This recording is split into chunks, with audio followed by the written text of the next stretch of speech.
সম্পদ ও সম্মানের গোপন চাবি হলো চারটি।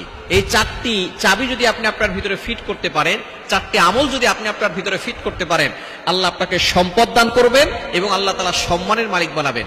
আমরা দুনিয়াতে সকলেই চাই আল্লাহ যেন আমাকে সম্পদ দেয় এবং সম্মান দেয়। কেউ কিন্তু চায় না যে আল্লাহ সম্পদ দিক, সম্মান না দিলেও কোনো সমস্যা নাই, এটা কেউ চায় না। সকলেই চায় আল্লাহ আমাকে সম্পদ দান করুন, আবার আমাকে সম্মান দান করুন। সুতরাং যদি আপনি এই দুইটা চান, এই চারটি চাবি হচ্ছে আপনার জন্য। এই চারটি চাবি, চারটি আমল আপনার এই সম্পদ আর সম্মানের দরজা খুলে দিবে। এক নাম্বার হচ্ছে আপনি তাহাজ্জুদের নামাজ পড়বেন। তাহাজ্জুদের নামাজ ছাড়া কোনো মুসলমান কখনো সফলতা অর্জন করতে পারে না। অনেক কাফেররা দেখবেন কোটি কোটি টাকার মালিক, কিন্তু তাদের জীবনে কোনো শান্তি নাই। অনেক বেনামাজি দেখবেন কোটি কোটি টাকার মালিক, তারা আমাদের কাছে ফোন দিয়ে বলে হুজুর টাকার অভাব নাই, কিন্তু সংসারে কোনো শান্তি নাই। আপনি যদি আল্লাহর সাথে সম্পর্ক তৈরি করতে চান, যদি আপনি সুখের মালিক হতে চান, আল্লাহর সাথে সম্পর্ক তৈরি করুন। আর আল্লাহর সাথে সম্পর্ক তৈরি করতে হলে রাতের সালাত ছাড়া আল্লাহর সাথে সম্পর্ক তৈরি করা যায় না।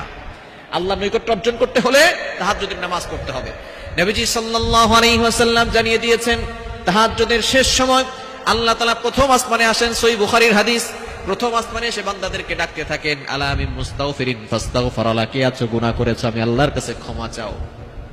কে আছো অভাবে পড়ে গেছো, আমি আল্লাহকে বলো, আমি আল্লাহ অভাব দূর করে দিব। কে আছো বিপদে পড়ে গেছো, আমি আল্লাহকে বলো, বিপদ দূর করে দিব।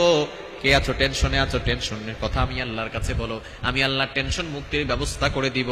সুতরাং ওই সময়টা যদি আপনি, যখন সকল প্রাণীগুলো ঘুমিয়ে থাকে, সকল মানুষগুলো ঘুমিয়ে থাকে, আপনি ওযু করে তাহাজ্জুদের নামাজে দাঁড়িয়ে যাবেন, সিজদায় গিয়ে আল্লাহর কাছে কান্নাকাটি করে বলবেন, আল্লাহ পাক রব্বুল আলামিন আপনাকে সম্পদশালী করবেন আর সম্মানের মালিক বানায়া দিবেন। এক নাম্বার তাহাজ্জুদের নামাজ পড়া। দ্বিতীয় নাম্বার হচ্ছে দুরূদ শরীফের আমল করা। দুরূদ শরীফ এত ফজিলতপূর্ণ আমল। আমি নিজে একেবারে ছোটবেলা থেকে, আমি যে সময় হেফজ পড়তাম, সে সময় আমি যার কাছে হেফজ পড়েছি, যে ওস্তাদের কাছে, উনি আমাকে দুরূদ শরীফের ফজিলতের ব্যাপারে একটা ঘটনা বলেছিলেন। সেই সময় থেকে আমি এখনো পর্যন্ত দুরূদ শরীফের আমল কখনো ছাড়ি না, এবং আমি নিজে উপকার পেয়েছি। দুরূদ শরীফের আমল যখনই করেছি, তখনই আল্লাহ পাক রব্বুল আলামিন বিপদ আপদ থেকে আমাকে হেফাজত করেছেন। ইয়াকিনের সাথে যদি আপনি দুরূদের আমল করতে পারেন, আল্লাহ আপনাকে হেফাজত করবেন, বিপদ দূর করবেন, অভাব দূর করবেন, সম্পদের মালিক বানাবেন, সম্মানের মালিক বানাবেন। আল্লাহ পাক রব্বুল আলামিন নিজে বলে দিয়েছেন 22 নম্বর পারার 5 নম্বর পৃষ্ঠার 4-5 নম্বর লাইন সূরা আহজাবের 56 নম্বর আয়াতে রব্বুল আলামিন বলেন, ইন্নাল্লাহা ওয়া মালাইকাতাহু ইউসাল্লুনা আলান নবী ইয়া আইয়ুহাল্লাযীনা আমানু সাল্লু আলাইহি ওয়া সাল্লিমু তাসলিমা। নিশ্চয়ই আল্লাহ বলছেন, আমি আল্লাহ ফেরেশতারা নবীর প্রতি দুরূদ পড়ি, তোমরাও নবীর প্রতি দুরূদ পড়ো। আল্লাহ দুরূদ পড়েন মানে আল্লাহ নবীর প্রতি রহমত নাজিল করেন। ফেরেশতারা দুরূদ পড়েন মানে ফেরেশতারা নবীর প্রতি রহমতের জন্য দোয়া করেন। সুতরাং আমাদেরকেও নবীজির প্রতি দুরূদ পাঠ করার দরকার আছে না নাই? যদি সম্মান পেতে চান, সম্পদের মালিক হতে চান, তাহলে দুরূদ শরীফের আমল কখনো ছাড়বেন না। 3 নাম্বার ইস্তিগফারের আমল।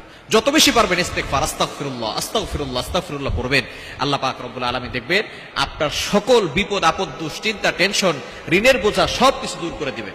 ইস্তিগফারের ব্যাপারে আল্লাহ নিজে বলছেন 29 নম্বর পারার 11 নম্বর পৃষ্ঠার 9, 10, 11, 12 নম্বর লাইন, সূরাতুন নূহের 10, 11, 12 নম্বর আয়াতগুলোতে সুন্দর করে আল্লাহ তাআলা জানিয়ে দিয়েছেন, ফাকুলতু আস্তাগফিরু রাব্বাকুম ইন্নাহু কানা গফফারা ইউরসিলিস সামাআ আলাইকুম মিদরারা ওয়া ইউমদিদুকুম বিআমওয়ালিন ওয়া বানিন ওয়া ইয়াজআল লাকুম জান্নাতিন ওয়া ইয়াজআল লাকুম আনহারা। ইস্তিগফার এতটা ফজিলত, আল্লাহ গুনাহ মাফ করে দেন, সম্পদ দেন, সন্তান না হলে সন্তান দেন, এবং আল্লাহ তাআলা দুর্ভিক্ষ আসলে দুর্ভিক্ষ দূর করে দেন, আল্লাহ গুনাহ মাফ করে দেন, জান্নাত দেন, জাহান্নাম থেকে মুক্তি দেন। আর কি লাগে বলেন?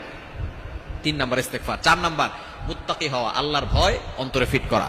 আল্লাহর ভয় যদি অন্তরে ফিট করতে পারেন, আল্লাহ তাআলা আপনার জন্য রিজিকের দরজা খুলে দিবেন। আল্লাহ নিজে বলছেন 9 নম্বর পারা 2 নম্বর পৃষ্ঠার 1 নম্বর লাইন, ওয়ালাউ আন্না আহলাল কুরা আমানু ওয়াত্তাকাউ লাফাতাহনা আলাইহিম বারাকাতিম মিনাস সামাই ওয়াল আরদ।